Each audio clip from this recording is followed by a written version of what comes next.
On the way to the doctor's office, Brandon was very, very lethargic, not responding, wasn't hungry, and it was past feeding time, wasn't crying. And about halfway on the ride, he really did begin to turn blue and very lifeless in my arms, very limp.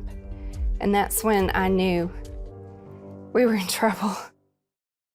He was born on a Saturday night. We were in the hospital all day Saturday, Sunday afternoon. They sent us home.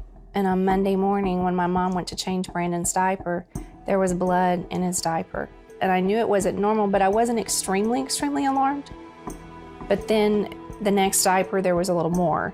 So she told me we better call the doctor. The doctor immediately sent them to the ER. My mom looked at me and she said, "Don't put him in the car seat. You need to hold him. You need to make sure you try your best to keep him alert." And I said, "Well, he hasn't been alert in hours."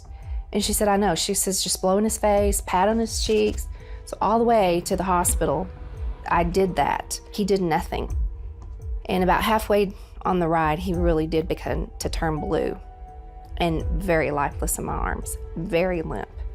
And that's when I knew we were in trouble. She called me while they were on their way to the hospital, and I met them there.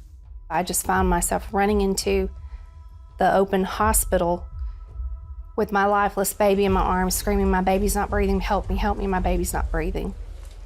There was this lady that just appeared to the left side of me, and she said, "Honey, let me help you." And she took Brandon, and the next thing I know, she's literally pushing in on his chest and doing different things. She radioed ahead. People came and joined her, doctors, nurses. That nurse was the first miracle, because she was the head of the neonatal intensive care, so she knew exactly where to take him, what to do. They laid him on a hospital bed, put a needle in about this size, and Brandon didn't even flinch. They put that in the back as like a spinal tap type thing, I guess. No reaction whatsoever, not even a reflex. About that time is when Brian arrived at the hospital, and I remember telling him, "He's gone, our baby's gone. We've lost our baby." The doctors ran extensive tests on Brandon for 12 long hours. They needed to test all of his vitals. They needed to test his breathing, his heart. And then after that time period is when they came back and they said, "Brandon quit breathing 64 times in the 12-hour time period. We're not sure what's going on, but there's something going on here." And I remember my dad crying and hugging me, and he said, "We're gonna pray, we're gonna believe, and God is gonna heal him."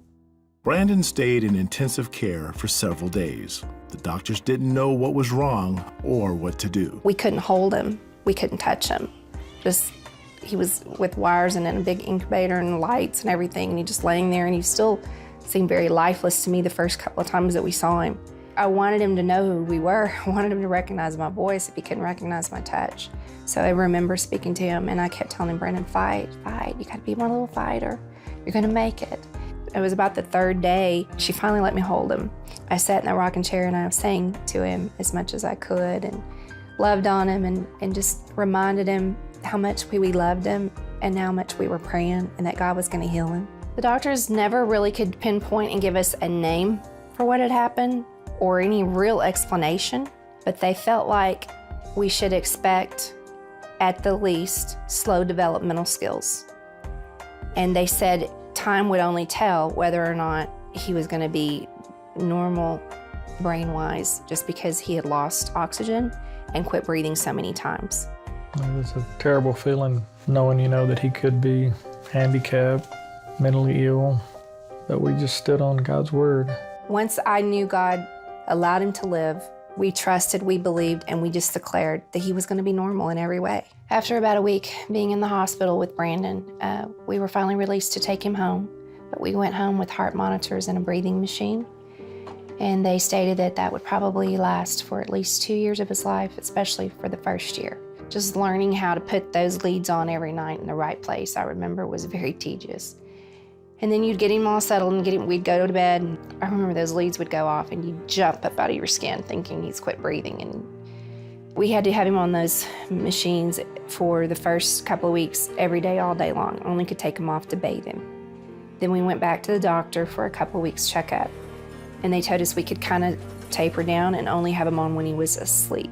We came up on Labor Day weekend, and my dad called and he wanted us to come home for the weekend.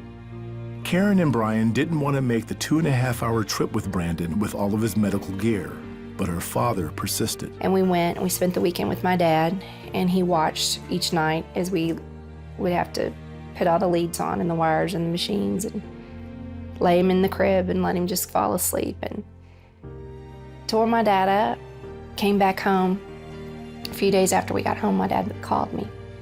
He said, I want you to take Brandon back to the doctor. God is healing your baby, and he's going to come off of all that stuff. The doctors ran more tests, and Brandon seemed fine. The readouts gave him a clean bill of health. Continued to pray about it, and we took him off of everything. And Brandon's never been on those machines again. Looking back, he was just a total miracle. I want them to look at Brandon's story and believe that if God can heal Brandon, God can heal their child too. And never believe the doctor's report. But if you stand up and you declare, God is my strength and God is the healer, God will meet you at the point of your needs, and he will heal your child, and he will be with you and walk this path with you.